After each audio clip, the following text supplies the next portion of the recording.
Hey, what's going on, Doom Clan? My name's it's Luca, and this is Doom Pollo's gameplay. It's a 102 kill specialist on the map Strike Zone, playing with the Remington R5 right now. He's got the silencer and red dot sight on there, and that's a pretty good setup. I would have to say with the Remington R5, though, I would personally choose other weapons.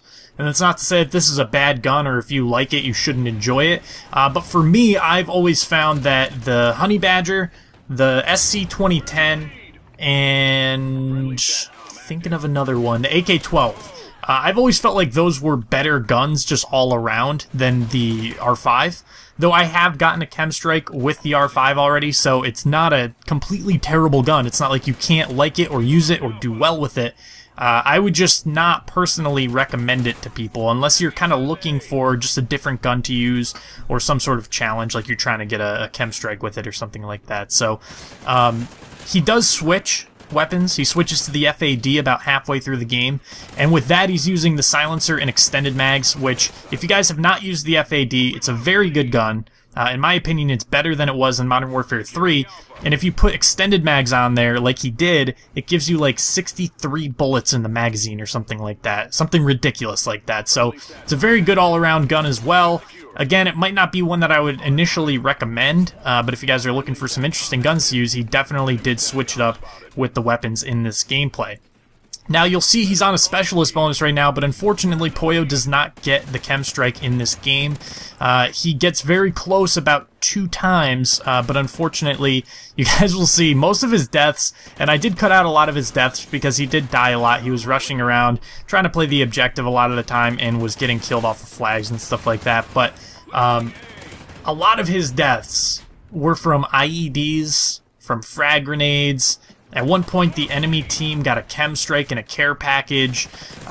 Just things could not go right for him, and most of the reason why was explosives. This team loved explosives. I don't think I kept it in here, but at one point in the gameplay, he walked through like a minefield of IEDs. There was just explosions going off everywhere because his team was just tossing them all over the place. So these guys were not very good players, but they definitely set up a pretty big challenge for him to try and get a gameplay like this. Unfortunately, he was able to finish it. Now, one thing that I will note about the gameplay is his team does lose by like 20 points, and it's kind of unfortunate, but honestly, in watching this full gameplay, he did pretty much everything that he could to get on flags, to protect flags, and it was just kind of tough. Like I said, the way the enemy team was playing, they were kind of posting up a lot. They were putting down IEDs. They were throwing, multiple explosives at him. They were head glitching. I mean, anything they could do to keep him off of a flag, they were doing.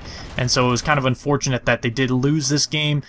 But I can't put blame on Pollo. He did definitely try and play the objective. He did get 4 captures and a bunch of defense. So, I don't know what else to say beyond that. If you guys are upset that he did lose the game, I wouldn't be. I mean, losses happen even when people are playing well. It's just kind of the nature of the beast, especially when you're playing solo.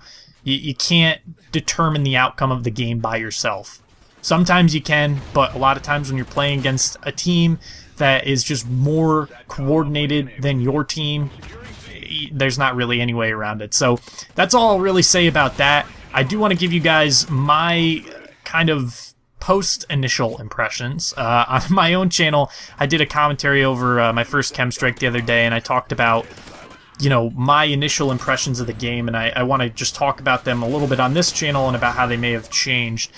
Basically, my initial impressions of this game were that it was good, that the gun balance was pretty solid, I would have to say. There's not really too many overpowered weapons. Some people say the MSBS. I'd say that that's not necessarily too overpowered. It is a little bit, in my opinion. I don't think it should one burst that much. But, who knows? Maybe they'll patch that gun. But I don't think it's necessarily like a game breaker or anything like that. So far, we haven't really run into any target finder like things, or anything that's really super annoying to run up against. And so I have to say that's a good thing. I mean, the fact that it's been 5 days now, 4 days, 5 days, and we haven't run into anything like that is definitely a good sign. Usually things like that will start to pop up at this point, and they haven't. So that was one big thing. The second big thing that I noticed was the hit detection in this game. It's phenomenal. It's amazing. It's way better than Modern Warfare 3, and there were some people when the game first came out and they were like, oh, this is the worst Call of Duty ever, blah, blah, blah, blah. I highly disagree, and the one reason why I would disagree is because just on connection alone, I think this game is better than Modern Warfare 3, Black Ops 1, and Black Ops 2. Just on connection. Not talking about, you know, anything else, maps, gun balance, anything like that. I think that the connection by itself is the defining factor for me in this game, because that's all I've ever really wanted, was a well-connected Call of Duty game that didn't have anything severely game-breaking in it. And so far, that seems to be holding true for Call of Duty Ghosts. So I'm pretty excited for how this game's going to kind of flesh itself out, how it's going to evolve over time.